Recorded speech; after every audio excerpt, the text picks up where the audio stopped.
ओम नमः शिवाय। आज हम वायव्य संहिता उत्तरखंड का अध्याय 13 शुरू करने जा रहे हैं। पंचाक्षर मंत्र की महिमा, उसमें समस्त वाड्यमय की स्थिति, उसकी उपदेश परंपरा, देवी रूपा पंचाक्षरी विद्या का ध्यान, उसके समस्त और व्यस्त अक्षरों के ऋषि, छंद, देवता, बीज, शक्ति तथा अगन्यास आदि का विचार। देवी बोली, महेश्वर, दुर्जय, दुर्लभ एवं कलुषित कली काल में जब सारा संसार धर्म से विमुख हो पापमय अंधकार से आच्छादित हो जाएगा, वर्ण और आश्रम संबंधी आचार नष्ट हो जाएंगे, धर्म संकट उपस्थित हो जाएगा, सबका अधिकार संदिग्ध, अनिश्चित और विपरीत हो जाएगा, उस समय उपदेश की प्रणाली नष्ट हो जाएगी और गुरु शिष्य की परंपरा भी जाती रहेगी। ऐसी परिस्थिति में आपके भक्त किस उपाय से मुक्त हो सकते हैं? महादेव जी ने कहा, देवी, कली काल के मनुष्य मेरी परम मनोरम पंचाक्षरी विद्या का आश्रय ले भक्ति से भवित चित्त होकर संसार बंधन से मुक्त हो जाते हैं। जो अखतनीय और अचिंतनीय है, उन मानसिक, वाचिक और शारीरिक दोषों से जो दूषित, कृतघ्न, निर्दय, छली, लोभी और कुटिल चित्त है, वे मनुष्य भी यदि मुझ में मन लगाकर मेरी पंचाक्षरी विद्या का जप करेंगे, उनके लिए वह विद्या ही संसार भय से तारने वाली होगी। देवी, मैंने बारंबार प्रतिज्ञापूर्वक यह बात कही है कि भूतल पर मेरा पतित हुआ भक्त भी इस पंचाक्षरी विद्या के द्वारा बंधन से मुक्त हो जाता है। देवी बोली, यदि मनुष्य पतित होकर सर्वथा कर्म करने के योग्य ना रह जाए तो उसके द्वारा किया गया कर्म नरक की ही प्राप्ति कराने वाला होता है। ऐसी दशा में पतित मानव इस विद्या द्वारा कैसे मुक्त हो सकता है? महादेव जी ने कहा, सुंदरी, तुमने यह बहुत ठीक बात पूछी है। अब इसका उत्तर सुनो। पहले मैंने इस विषय को गोपनीय समझकर अब तक प्रकट नहीं किया था। यदि पतित मनुष्य मोहवश मंत्रों के उच्चारण पूर्वक मेरा पूजन करे तो वह निसंदेह नरकगामी हो सकता है, किंतु पंचाक्षर मंत्र के लिए ऐसा प्रतिबंध नहीं है। जो केवल जल पीकर और हवा खाकर तप करते हैं तथा दूसरे लोग जो नाना प्रकार के व्रतों द्वारा अपने शरीर को सुखाते हैं, उन्हें इन व्रतों द्वारा मेरे लोक की प्राप्ति नहीं होती, परंतु जो भक्तिपूर्वक पंचाक्षर मंत्र से ही एक बार मेरा पूजन कर लेता है, वह भी इस मंत्र के ही प्रताप से मेरे धाम में पहुंच जाता है। इसीलिए तप, यज्ञ, व्रत और नियम पंचाक्षर द्वारा मेरे पूजन की करोड़वीं कला के समान भी नहीं है। कोई बद्ध हो या मुक्त, जो पंचाक्षर मंत्र के द्वारा मेरा पूजन करता है, वह अवश्य ही संसार पाश से छुटकारा पा जाता है। देवी, ईशान आदि 5 ब्रह्मा जिसके अंग हैं, उस षडक्षर या पंचाक्षर मंत्र के द्वारा जो भक्ति भाव से मेरा पूजन करता है, वह मुक्त हो जाता है। कोई पतित हो या अपतित, वह इस पंचाक्षर मंत्र के द्वारा मेरा पूजन करे। मेरा भक्त पंचाक्षर मंत्र का उपदेश गुरु से ले चुका हो या नहीं, वह क्रोध को जीतकर इस मंत्र के द्वारा मेरी पूजा किया करे। जिसने मंत्र की दीक्षा नहीं ली है, उसकी अपेक्षा दीक्षा लेने वाला पुरुष कोटि कोटि गुणा अधिक माना गया है। अतः देवी, दीक्षा लेकर ही इस मंत्र से मेरा पूजन करना चाहिए। जो इस मंत्र की दीक्षा लेकर मैत्री, मुदिता आदि गुणों से युक्त तथा ब्रह्मचर्य परायण हो भक्ति भाव से मेरा पूजन करता है, वह मेरी समता प्राप्त कर लेता है। इस विषय में अधिक कहने से क्या लाभ? मेरे पंचाक्षर मंत्र में सभी भक्तों का अधिकार है, इसीलिए वह श्रेष्ठतर मंत्र है। पंचाक्षर के प्रभाव से ही लोक, वेद, महर्षि, सनातन धर्म, देवता तथा संपूर्ण जगत टिके हुए हैं। देवी, प्रलय काल आने पर जब चराचर जगत नष्ट हो जाता है और सारा प्रपंच प्रकृति में मिलकर वहीं लीन हो जाता है, तब मैं अकेला ही स्थित रहता हूँ, दूसरा कोई कहीं नहीं रहता। उस समय समस्त देवता और शास्त्र पंचाक्षर मंत्र में स्थित होते हैं, अतः मेरी शक्ति से पालित होने के कारण वे नष्ट नहीं होते हैं। तदंतर मुझसे प्रकृति और पुरुष के भेद से युक्त सृष्टि होती है। तत्पश्चात त्रिगुणात्मक मूर्तियों का संहार करने वाला आवंतर प्रलय होता है। उस प्रलय काल में भगवान नारायण देव माया में शरीर का आश्रय ले जल के भीतर शेष शैया पर शयन करते हैं। उनके नाभि कमल से पंचमुख ब्रह्मा जी का जन्म होता है। ब्रह्मा जी तीनों लोकों की सृष्टि करना चाहते थे, किंतु कोई सहायक न होने से उसे नहीं कर पाते थे। तब उन्होंने पहले अमित तेजस्वी 10 महर्षियों की सृष्टि की, जो उनके मानस पुत्र कहे गए हैं। उन पुत्रों की सिद्धि बढ़ाने के लिए पितामह ब्रह्मा ने मुझसे कहा, महादेव महेश्वर, मेरे पुत्रों को शक्ति प्रदान कीजिए। उनके इस प्रकार प्रार्थना करने पर 5 मुख धारण करने वाले मैंने ब्रह्मा जी के प्रति प्रत्येक मुख से एक एक अक्षर के क्रमशः 5 अक्षरों का उपदेश किया। लोक पितामह ब्रह्मा जी ने भी अपने 5 मुखों द्वारा क्रमशः उन 5 अक्षरों को ग्रहण किया और वाच्यवाचक भाव से मुझ महेश्वर को जाना। मंत्र के प्रयोग को जानकर प्रजापति ने विधिवत उसे सिद्ध किया। तत्पश्चात उन्होंने अपने पुत्रों को यथावत रूप से उस मंत्र का और उस अर्थ का भी उपदेश दिया। साक्षात लोक पितामह ब्रह्मा से उस मंत्र रत्न को पाकर मेरी आराधना की इच्छा रखने वाले उन मुनियों ने उनकी बताई हुई पद्धति से उस मंत्र का जप करते हुए मेरु के रमणीय शिखर पर मुंजवान पर्वत के निकट एक सहस्त्र दिव्य वर्षों तक तीव्र तपस्या की। वे लोक सृष्टि के लिए अत्यंत उत्सुक थे, इसीलिए वायु पीकर कठोर तपस्या में लग गए। जहाँ उनकी तपस्या चल रही थी, वहीं श्रीमान मुंजवान पर्वत सदा ही मुझे प्रिय हैं और मेरे भक्तों ने निरंतर उनकी रक्षा की है। उन ऋषियों की भक्ति देखकर मैंने तत्काल उन्हें प्रत्यक्ष दर्शन दिया और उन आर्य ऋषियों को पंचाक्षर मंत्र के ऋषि, छंद, देवता, बीज, शक्ति, कीलक, षडन्यास, दिग्बंध और विनियोग, इन सब बातों का पूर्ण रूप से ज्ञान कराया। संसार की सृष्टि बढ़े, इसके लिए मैंने उन्हें मंत्र की सारी विधियां बताईं। तब वे उस मंत्र के महात्म्य से तपस्या में बहुत बढ़ गए और देवताओं, असुरों तथा मनुष्यों की सृष्टि का भलीभांति विस्तार करने लगे। अब इस उत्तम विद्या पंचाक्षरी के स्वरूप का वर्णन किया जाता है। आदि में नमः पद का प्रयोग करना चाहिए, उसके बाद शिवाय पद का। यही वह पंचाक्षरी विद्या है जो समस्त श्रुतियों की सिरभौर है तथा संपूर्ण शब्द समुदाय की सनातन बीज रूपणी है। यह विद्या पहल मेरे मुख से निकली, इसीलिए मेरे ही स्वरूप का प्रतिपादन करने वाली है। इसका एक देवी के रूप में ध्यान करना चाहिए। इस देवी की अंग कांति तपाए हुए सुवर्ण के समान है। इसके 3 पयोधर ऊपर को उठे हुए हैं। यह 4 भुजाओं और 3 नेत्रों से सुशोभित है। इसके मस्तक पर बाल चंद्रमा का मुकुट है। 2 हाथों में पद्य और उत्पल है, अन्य 2 हाथों में वरद और अभय की मुद्रा है। मुखाकृति सौम्य है। यह समस्त शुभ लक्षणों से संपन्न तथा संपूर्ण आभूषणों से विभूषित है। श्वेत कमल के आसन पर विराजमान है। इसके काले काले घुंघरैले केश बड़ी शोभा पा रहे हैं। इसके अंगों में 5 प्रकार के वर्ण हैं, जिनकी रश्मियाँ प्रकाशित हो रही हैं। वे वर्ण हैं पीत, कृष्ण, धूम्र, स्वर्णिम तथा रक्त। इन वर्णों का यदि पृथक पृथक प्रयोग हो तो इन्हें बिंदु और नाद से विभूषित करना चाहिए। बिंदु की आकृति अर्धचंद्र के समान है और नाद की आकृति दीप शिखा के समान। सुमुखी, यूँ तो इस मंत्र के सभी अक्षर बीज रूप हैं, तथापि उनमें दूसरे अक्षर को इस मंत्र का बीज समझना चाहिए। दीर्घ स्वरपूर्वक जो चौथा वर्ण है, उसे कीलक और 5वें वर्ण को शक्ति समझना चाहिए। इस मंत्र के वामदेव ऋषि हैं और पंक्ति छंद है। वरानने, मैं शिव ही इस मंत्र का देवता हूँ।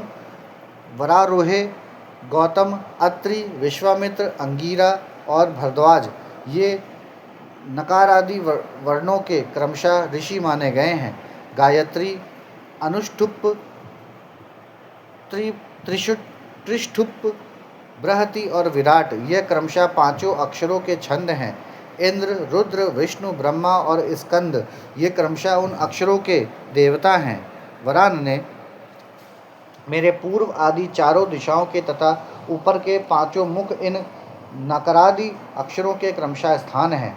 पंचाक्षर मंत्र का पहला अक्षर उदात्त है, दूसरा और चौथा भी उदात्त ही है, 5वां स्वरित है और तीसरा अक्षर अनुदात्त माना गया है। इस पंचाक्षर मंत्र के मूल विद्या शिव, शैव, सूत्र तथा पंचाक्षर नाम जाने। शैव शिव संबंधी बीज प्रणव मेरा विशाल हृदय है। नकार सिर कहा गया है, मकार शिखा और शी कवच है। व नेत्र है और यकार अस्त्र है। इन वर्णों के अंत में अंगों के चतुर्थ्यंत रूप के साथ क्रमशः नमः, स्वाहा, वषट, हुम, वौषट और फट जोड़ने से अगन्यास होता है। देवी, थोड़े से भेद के साथ यह तुम्हारा भी मूल मंत्र है। उस पंचाक्षर मंत्र में जो पांचवा वर्ण या है उसे 12वें स्वर से विभूषित किया जाता है। अतः नमः शिवाय के स्थान में नमः शिवाय कहने से यह देवी का मूल मंत्र हो जाता है। अतः साधक को चाहिए कि वह इस मंत्र से मन, वाणी और शरीर के भेद से हम दोनों का पूजन, तप और होम आदि करे। मन आदि के भेद से यह पूजन 3 प्रकार का होता है: मानसिक, वाचिक और शारीरिक। देवी, जिसकी जैसी समझ हो, जिसे जितना समय मिल सके, जिसकी जैसी बुद्धि, शक्ति, संपत्ति, उत्साह एवं योग्यता और प्रीति हो, उसके अनुसार वह शास्त्र विधि से जब कभी, जहाँ कहीं अथवा जिस किसी भी साधन द्वारा मेरी पूजा कर सकता है। उसकी की हुई वह पूजा उसे अवश्य मोक्ष की प्राप्ति करा देगी। सुंदरी, मुझ में मन लगाकर जो कुछ क्रम या व्यक्त क्रम से किया गया हो वह कल्याणकारी तथा मुझे प्रिय होता है। तथापि जो मेरे भक्त हैं और कर्म करने में अत्यंत विवश नहीं हो गए हैं, उनके लिए सब शास्त्रों में मैंने ही नियम बनाया है। उस नियम का उन्हें पालन करना चाहिए। अब मैं पहले मंत्र की दीक्षा लेने का शुभ विधान बता रहा हूँ, जिसके बिना मंत्र जप निष्फल होता है और जिसके होने से जप कर्म अवश्य सफल होता है। यहाँ पर हमारा अध्याय 13 समाप्त होता है। अब हम अध्याय 14 शुरू करने जा रहे हैं। गुरु से मंत्र लेने तथा उसके जप करने की विधि, 5 प्रकार के जप तथा उनकी महिमा, मंत्र गणना के लिए विभिन्न प्रकार की मालाओं का महत्व तथा अंगुलियों के उपयोग का वर्णन, जप के लिए उपयोगी स्थान तथा दिशा, जप में वर्जनीय बातें, सदाचार का महत्व, आस्तिकता की प्रशंसा तथा पंचाक्षर मंत्र की विशेषता का वर्णन। महादेव जी कहते हैं, वरानने, आज्ञाहीन, क्रियाहीन, श्रद्धाहीन तथा विधि के पालनार्थ आवश्यक दक्षिणा से ही हीन जो जप किया जाता है वह सदा निष्फल होता है।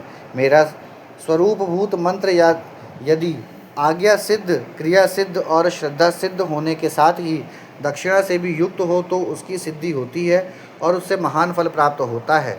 शिष्य को चाहिए कि वह पहले तत्ववेत्ता, आचार्य, जपशील, सद्गुण संपन्न, ध्यान योग परायण एवं ब्राह्मण गुरु की सेवा में उपस्थित हो, मन में शुद्ध भाव रखते हुए प्रयत्नपूर्वक उन्हें संतुष्ट करे। ब्राह्मण साधक अपने मन, वाणी, शरीर और धन से आचार्य का पूजन करे। वह वैभव हो तो गुरु को भक्तिभाव से हाथी, घोड़े, रथ, रत्न, क्षेत्र और ग्रह आदि अर्पित करे। जो अपने लिए सिद्धि चाहता हो वह धन के दान में कृपणता ना करे। तदंतर सब सामग्रियों सहित अपने आप को गुरु की सेवा में अर्पित कर दे। इस प्रकार यथाशक्ति निश्चल भाव से गुरु की विधिवत पूजा करके गुरु से मंत्र एवं ज्ञान का उपदेश क्रमशः ग्रहण करे। इस तरह संतुष्ट हुए गुरु अपने पूजक शिष्य को, जो 1 वर्ष तक उनकी सेवा में रह चुका हो, गुरु की सेवा में उत्साह रखने वाला हो, अहंकार रहित हो और उपवास पूर्वक स्नान करके शुद्ध हो गया हो, पुनः विशेष शुद्धि के लिए पूर्ण कलश में रखे हुए पवित्र द्रव्य युक्त मंत्र शुद्ध जल से नहलाकर चंदन, पुष्पमाला, वस्त्र और आभूषणों द्वारा अलंकृत करके उसे सुंदर वेशभूषा से विभूषित करे। तत्पश्चात शिष्य से ब्राह्मणों द्वारा पुण्याय वाचन और ब्राह्मणों की पूजा करवाकर समुद्र तट पर, नदी के किनारे, गौशाला में, देवालय में, किसी भी पवित्र स्थान में अथवा घर में सिद्धिदायक काल आने पर शुभ तिथि, शुभ नक्षत्र एवं सर्वदोष रहित शुभ योग में गुरु अपने उस शिष्य को अनुग्रह पूर्वक विधि के अनुसार मेरा ज्ञान दे। एकांत स्थान में अत्यंत प्रसन्न चित्त हो उच्च स्वर से हम दोनों के उस उत्तम मंत्र का शिष्य से भलीभांति उच्चारण कराए। बारंबार उच्चारण कराकर शिष्य को इस प्रकार आशीर्वाद दे, तुम्हारा कल्याण हो, मंगल हो, शोभन हो, प्रिय हो। इस तरह गुरु शिष्य को मंत्र और आज्ञा प्रदान करे। इस प्रकार गुरु से मंत्र और आज्ञा पाकर शिष्य एकाग्र चित्त हो संकल्प करके पुरस्चरण पूर्वक प्रतिदिन उस मंत्र का जप करता रहे। वह जब तक जिए तब तक अनन्य भाव से तत्परता पूर्वक नित्य 1008 मंत्रों द्वारा जप किया करे। जो ऐसा करता है वह परम गति को प्राप्त होता है। जो प्रतिदिन संयम से रहकर केवल रात में भोजन करता है और मंत्र के जितने अक्षर हैं उतने लाख का चौगुना जप आदर पूर्वक पूरा कर देता है, वह पौरुषचरणिक कहलाता है। जो पुरुष चरण करके प्रतिदिन जप करता रहता है, उसके समान इस लोक में दूसरा कोई नहीं है। वह सिद्धिदायक सिद्ध हो जाता है। साधक को चाहिए कि वह शुद्ध देश में स्नान करके सुंदर आसन बांधकर अपने हृदय में तुम्हारे साथ मुझ शिव का और अपने गुरु का चिंतन करते हुए उत्तर या पूर्व की ओर मुँह किए मौन भाव से बैठे चित्त को एकाग्र करे तथा दहन प्लवन आदि के द्वारा पांचों तत्वों का शोधन करके मंत्र का न्यास आदि करे। इसके बाद सकलीकरण की क्रिया संपन्न करके प्राण और अपान नियमन करते हुए हम दोनों के स्वरूप का ध्यान करें और विद्या स्थान अपने रूप ऋषि छंद देवता बीज शक्ति तथा मंत्र के वाचार्थ रूप मुझ परमेश्वर का स्मरण करके पंचाक्षरी का जप करे। मानस जप उत्तम है, उपांशु जप मध्यम है तथा वाचिक जप उससे निम्न कोटि का माना गया है। ऐसा आगमार्थ विशारद विद्वानों का कथन है।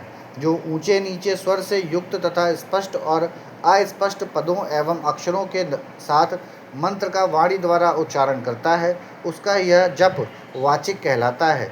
जिस जप में केवल जिह्वा मात्र हिलती है और अथवा बहुत धीमे स्वर से अक्षरों का उच्चारण होता है तथा जो दूसरों के कान में पड़ने पर भी उन्हें कुछ सुनाई नहीं देता, ऐसे जप को उपांशु कहते हैं। जिस जप में अक्षर पंडित का एक वर्ण से दूसरे वर्ण का, एक पद से दूसरे पद का तथा शब्द और अर्थ का मन के द्वारा बारंबार चिंतन मात्र होता है, वह मानस जप कहलाता है। वाचिक जप 1 गुना ही फल देता है। उपांशु जप 100 गुना फल देने वाला बताया गया है। मानस जप का फल सहस्त्र गुना कहा गया है तथा सगर्भ जप उससे 100 गुना अधिक फल देने वाला है। प्राणायाम पूर्वक जो जप होता है उसे सगर्भ जप कहते हैं। अगर्भ जप में भी आदि और अंत में प्राणायाम कर लेना श्रेष्ठ बताया गया है। मंत्रार्थ वेत्ता बुद्धिमान साधक प्राणायाम करते समय 40 बार मंत्र का स्मरण कर ले। जो ऐसा करने में असमर्थ हो वह अपनी शक्ति के अनुसार जितना हो सके उतने ही मंत्रों का मानसिक जप कर ले। 5, 3 अथवा 1 बार अगर्भ या सगर्भ प्राणायाम करें। इन दोनों में सगर्भ प्राणायाम श्रेष्ठ माना गया है। सगर्भ की अपेक्षा भी ध्यान सहित जप सहस्त्र गुना फल देने वाला कहा जाता है। इन 5 प्रकार के जपों में से कोई एक जप अपनी शक्ति के अनुसार करना चाहिए। अंगुली से जप की गणना करना 1 गुना बताया गया है। रेखा से गणना करना 8 गुना उत्तम समझना चाहिए। पुत्र जीव के बीजों की माला से गणना करने पर जप का 10 गुना अधिक फल होता है। शंख के मनकों से 100 गुना, मूंगों से 1000 गुना, स्फटिक मणि की माला से 10,000 गुना, मोतियों की माला से लाख गुना, पंचाक्ष से 10 लाख गुना और सुवर्ण के बने हुए मनकों से गणना करने पर कोटि गुना अधिक फल बताया गया है। कुश की गांठ से तथा रुद्राक्ष से गणना करने पर अनंत गुने फल की प्राप्ति होती है। 30 रुद्राक्ष के दानों से बनाई गई माला जप कर्म में धन देने वाली होती है। 27 दानों की माला पुष्टिदायिनी और 25 दानों की माला मुक्तिदायिनी होती है। 15 रुद्राक्षों की बनी हुई माला अभिचार कर्म में फलदायक होती है। जप कर्म में अंगूठे को मोक्षदायक समझना चाहिए और तर्जनी को शत्रुनाशक। मध्यमा धन देती है और अनामिका शांति प्रदान करती है। 108 दानों की माला उत्तमोत्तम मानी गई है। 100 दानों की माला उत्तम और 50 दानों की माला मध्यम होती है। 54 दानों की माला मनोहारिणी एवं श्रेष्ठ कही गई है। इस तरह की माला से जप करें, वह जप किसी को भी दिखाए नहीं।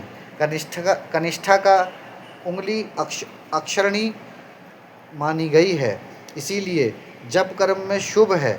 दूसरी उंगलियों के साथ अंगुष्ठ द्वारा जप करना चाहिए, क्योंकि अंगुष्ठ के बिना किया हुआ जप निष्फल होता है। घर में किए हुए जप को समान या 1 गुना समझना चाहिए। गौशाला में उसका फल 100 गुना हो जाता है। पवित्र वन या उद्यान में किए हुए जप का फल सहस्त्र गुना बताया जाता है। पवित्र पर्वत पर 10,000 गुना, नदी के तट पर लाख गुना, देवालय में कोटि गुना और मेरे निकट किए हुए जप को अनंत गुना कहा गया है। सूर्य, अग्नि, गुरु, चंद्रमा, दीपक, जल, ब्राह्मण और गौओं के समीप किया हुआ जप श्रेष्ठ होता है। पूर्वाभिमुख किया हुआ जप वशीकरण में और दक्षिणाभिमुख जप अभिचार कर्म में सफलता प्रदान करने वाला है। पश्चिमाभिमुख जप को धनदायक जानना चाहिए और उत्तराभिमुख जप शांतिदायक होता है। सूर्य, अग्नि, ब्राह्मण, देवता तथा अन्य श्रेष्ठ पुरुषों के समीप उनकी ओर पीठ करके जप नहीं करना चाहिए। सिर पर पगड़ी रखकर, कुर्ता पहनकर, नंगा होकर, बाल खोलकर, गले में कपड़ा लपेटकर, अशुद्ध हाथ लेकर, संपूर्ण शरीर से अशुद्ध रहकर तथा विलाप पूर्वक कभी जप नहीं करना चाहिए। जप करते समय क्रोध, मद, छींकना, थूकना, जम्भाई लेना तथा कुत्तों और नीच पुरुषों की ओर देखना वर्जित है। यदि कभी वैसा संभव हो जाए तो आचमन करें अथवा तुम्हारे साथ मेरा स्मरण करें या ग्रह नक्षत्रों का दर्शन करें अथवा प्राणायाम कर लें। बिना आसन के बैठकर, सोकर, चलते चलते अथवा खड़ा होकर जप ना करें। गली में या सड़क पर, अपवित्र स्थान में तथा अंधेरे में भी जप ना करें। दोनों पांव फैलाकर, कुक्कुट आसन से बैठकर, सवारी या खाट पर चढ़कर अथवा चिंता से व्याकुल होकर जप ना करें। यदि शक्ति हो तो इन सब नियमों का पालन करते हुए जप करें और अशक्त पुरुष यथाशक्ति जप करे। इस विषय में बहुत कहने से क्या लाभ। संक्षेप से मेरी यह बात सुनो। सदाचारी मनुष्य शुद्ध भाव से जप और ध्यान करके कल्याण का भागी होता है। आचार परम धर्म है, आचार उत्तम धन है, आचार श्रेष्ठ विद्या है और आचार ही परम गति है। आचारहीन पुरुष संसार में निंदित होता है और परलोक में भी सुख नहीं पाता। इसीलिए सबको आचारवान होना चाहिए। वेदज्ञ विद्वानों ने वेद शास्त्र के कथानुसार जिस वर्ण के लिए जो कर्म विहित बताया है, उस वर्ण के पुरुष को उसी कर्म का सम्यक आचरण करना चाहिए। वही उसका सदाचार है, दूसरा नहीं। सत्पुरुषों ने उसका आचरण किया है, इसीलिए वह सदाचार कहलाता है। इस सदाचार का भी मूल कारण आस्तिकता है। यदि मनुष्य आस्तिक हो तो प्रमाद आदि के कारण सदाचार से कभी भ्रष्ट हो जाने पर भी दूषित नहीं होता। अतः सदा आस्तिकता का आश्रय लेना चाहिए। जैसे इहलोक में सत्कर्म करने से सुख और दुष्कर्म करने से दुख होता है, उसी तरह परलोक में भी होता है। इस विश्वास को आस्तिकता कहते हैं। सदाचार से हीन, पतित और अनंतज का उद्धार करने के लिए कलयुग में पंचाक्षर मंत्र से बढ़कर दूसरा कोई उपाय नहीं है। चलते फिरते, खड़े होते अथवा स्वेच्छानुसार कर्म करते हुए अपवित्र या पवित्र पुरुष के लिए के जप करने पर भी यह मंत्र निष्फल नहीं होता। अंत्यज, मूर्ख, मूढ़, पतित, मर्यादा रहित और नीच के लिए भी यह मंत्र निष्फल नहीं होता। किसी भी अवस्था में पड़ा हुआ मनुष्य भी यदि मुझ में उत्तम भक्ति भाव रखता है तो उसके लिए यह मंत्र निसंदेह सिद्ध होगा ही, किंतु दूसरे किसी के लिए वह सिद्ध नहीं हो सकता। प्रिय, इस मंत्र के लिए लग्न, तिथि, नक्षत्र, वार और योग आदि का अधिक विचार अपेक्षित नहीं है। यह मंत्र कभी सुप्त नहीं होता, सदा जागृत ही रहता है। यह महामंत्र कभी किसी का शत्रु नहीं होता। यह सदा सुसिद्ध, सिद्ध अथवा साध्य ही रहे। सिद्ध गुरु के उपदेश से प्राप्त हुआ मंत्र सुसिद्ध कहलाता है। असिद्ध गुरु का भी दिया हुआ मंत्र सिद्ध कहा गया है। जो केवल परंपरा से प्राप्त हुआ है, किसी गुरु के उपदेश से नहीं मिला है, वह मंत्र साध्य होता है। जो मुझमें मंत्र में तथा गुरु में अतिशय श्रद्धा रखने वाला है, उसको मिला हुआ मंत्र किसी गुरु के द्वारा साधित हो या असाधित सिद्ध होकर ही रहता है, इसमें संशय नहीं है। इसीलिए अधिकार की दृष्टि से विघ्नयुक्त होने वाले दूसरे मंत्रों को त्याग कर विद्वान पुरुष साक्षात परमा विद्या पंचाक्षरी का आश्रय ले। दूसरे मंत्रों के सिद्ध हो जाने से ही यह मंत्र सिद्ध नहीं होता, परंतु इस महामंत्र के सिद्ध होने पर वे दूसरे मंत्र अवश्य सिद्ध हो जाते हैं। महेश्वरी, जैसे अन्य देवताओं के प्राप्त होने पर भी मैं नहीं प्राप्त होता, परंतु मेरे प्राप्त होने पर वे सब देवता प्राप्त हो जाते हैं, यही न्याय इन सब मंत्रों के लिए भी है। सब मंत्रों के जो दोष हैं वे इस मंत्र में संभव नहीं हैं, क्योंकि यह मंत्र जाति आदि की अपेक्षा न रखकर प्रवृत्त होता है। तथापि छोटे छोटे तुच्छ फलों के लिए सहसा इस मंत्र का विनियोग नहीं करना चाहिए, क्योंकि यह मंत्र महान फल देने वाला है। उपमन्यु कहते हैं, यदुनंदन, इस प्रकार त्रिशूलधारी महादेव जी ने तीनों लोकों के हित के लिए साक्षात महादेवी पार्वती से इस पंचाक्षर मंत्र की विधि कही थी। जो एकाग्रचित्त हो, भक्ति भाव से इस प्रसंग को सुनता या सुनाता है, वह सब पापों से मुक्त हो परम गति को प्राप्त होता है। यहाँ पर हमारा अध्याय 14 समाप्त होता है। ओम नमः शिवाय।